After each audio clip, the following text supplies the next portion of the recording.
तो भाई लोग कैसे हो आप लोग। तो स्वैलोड स्टार के नेक्स्ट नोवेल के सीरीज के एपिसोड नंबर 76 में आपका स्वागत है। तो चलिए शुरू करते हैं, लेकिन इससे पहले अगर आपने मेरे चैनल को सब्सक्राइब नहीं किया है तो सब्सक्राइब करके बेल आइकन दबाना ना भूलें। तो अभी के 3-4 एपिसोड्स को मैं थोड़े से शॉर्ट में एक्सप्लेन करूंगा, क्योंकि एक चैनल ने बीच के पार्ट को एक्सप्लेन कर चुका है, इसलिए आप लोग इसको समझ लेना और मैं इम्पॉर्टेंट पॉइंट्स को लेकर चलूंगा। तो यार चलो शुरू करते हैं। तो बबाता लू फैंग से कहता है कि मुझे जो खरीदना है उसे मैंने चुन लिया है।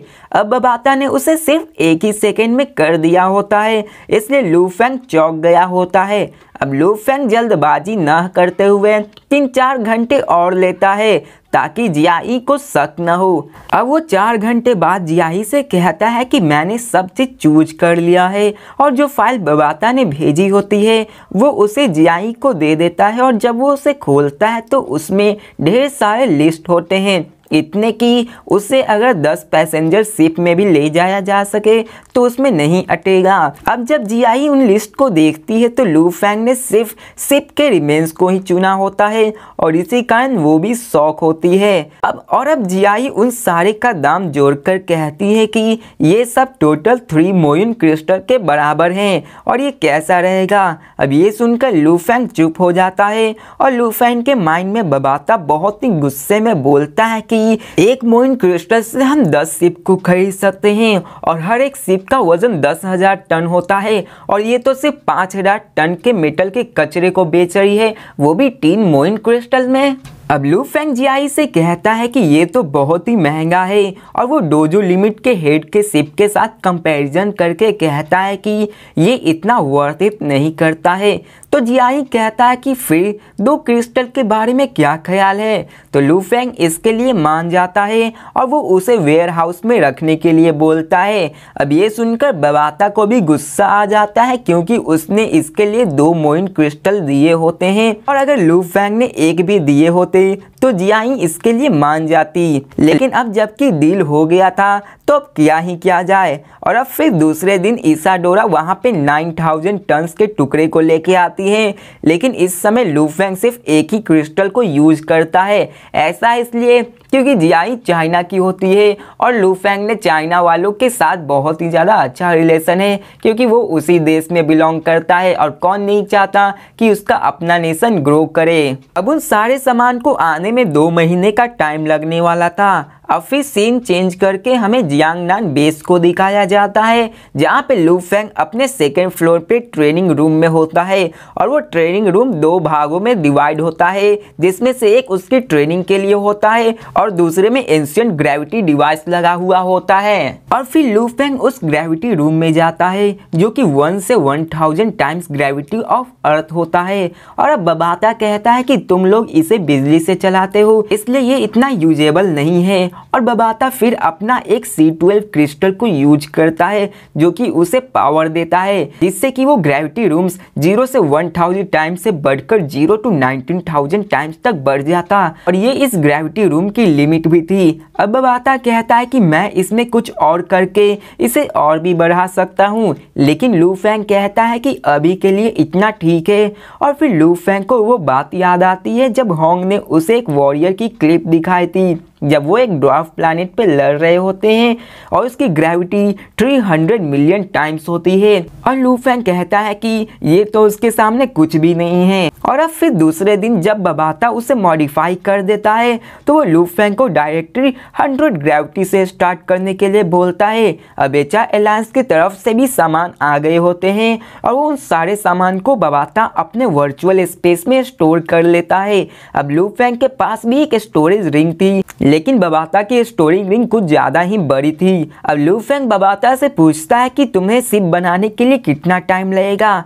तो बबाता कहता है कि अभी से बनाऊं तो अभी तो मुझे 5-6 साल तो लग ही जाएंगे। अब ये सुनकर लू फैंग कहता है कि क्या 5-6 साल? तो बबाता कहता है कि हाँ 5-6 साल तो नॉर्मल बात है, मैं एक स्पेसशिप बना रहा हूँ, ना कि कोई ऐसे ही उड़ने वाला जहाज जो कि इस यूनिवर्स में ट्रैवल करता हो। इसे बनाने में बहुत मेहनत लगती है और अगर थोड़ी सी भी चूक हुई तो इसमें तुम्हारी जान भी जा सकती है। और इसके बाद लू फेंग भी अपने ट्रेनिंग पे ध्यान देने लगता है और उसका टारगेट 100 टाइम्स ग्रेविटी को 28 दिनों में कंप्लीट करने का था।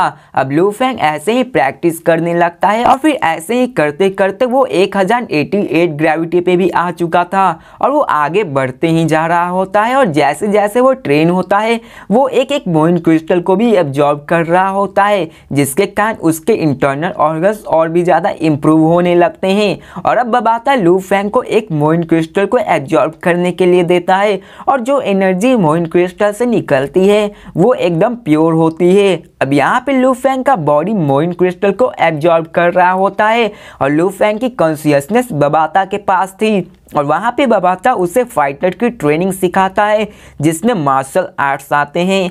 और अब वहाँ पे 5 महीनों तक लगातार ट्रेनिंग करता है और वहाँ पे करने के बाद वो अपने रूम से बाहर निकलता है और फिर से बबाता उसकी ट्रेनिंग उसी ग्रेविटी रूम में करवाता है जहाँ पे उसकी ग्रेविटी 1910 टाइम्स बढ़ी हुई होती है। और इस समय पे लू फेंग लगभग 2000 टन का प्रेशर झेल रहा होता है और ये इतना ज्यादा था कि एक वॉर गॉड इसे सह नहीं सकता। लेकिन इसमें लू फेंग को भी थोड़ा सा मेहनत करनी पड़ रही थी। अब आप लोग सोच रहे हो कि इतना ज्यादा ग्रेविटी है तो नीचे का फ्लोर क्यों नहीं टूटता, तो ऐसा इसलिए है क्योंकि प्रेशर अंदर चेंज हो रही थी और बाहर नहीं। और उस मशीन में एक मैग्नेटिक फील्ड थी जो उसे न्यूट्रलाइज कर रही होती है। अब बबाता फिर से हाइब्रिड कॉपर एसेंस को कंट्रोल करना सिखाता है। इसमें वो पहले लू फेंग को फर्स्ट मूव सिखाता है और लू फेंग अपने फर्स्ट मूव में अपने स्पीड एनर्जी की मदद से उसे कंट्रोल करता है और ऐसे ही करके सेकंड, फिर थर्ड, फिर फोर्थ और ऐसे ही करते करते 10th मूव हो जाते हैं। और यहाँ पे यूनमो प्लैनेट की ट्रेनिंग से पहले लू फेंग 18 नाइफ्स को कंट्रोल कर पा रहा था और उसे एक साथ कंट्रोल कर रहा होता है। लेकिन अब जबकि वो यूनमो प्लैनेट की ट्रेनिंग कर रहा था वो उन सबको सिंगली हैंडल कर पा रहा होता है और अपनी स्पीड एनर्जी को हर एक नाइफ पे फुली फोकस कर पा रहा होता है। अब ऐसे करते करते लू फेंग 19 मूव को भी सीख जाता है और बबाता लू फेंग को 2000 टाइम्स ग्रेविटी में भी 19 स्पीड एनर्जी को यूज करने के लिए बोलता है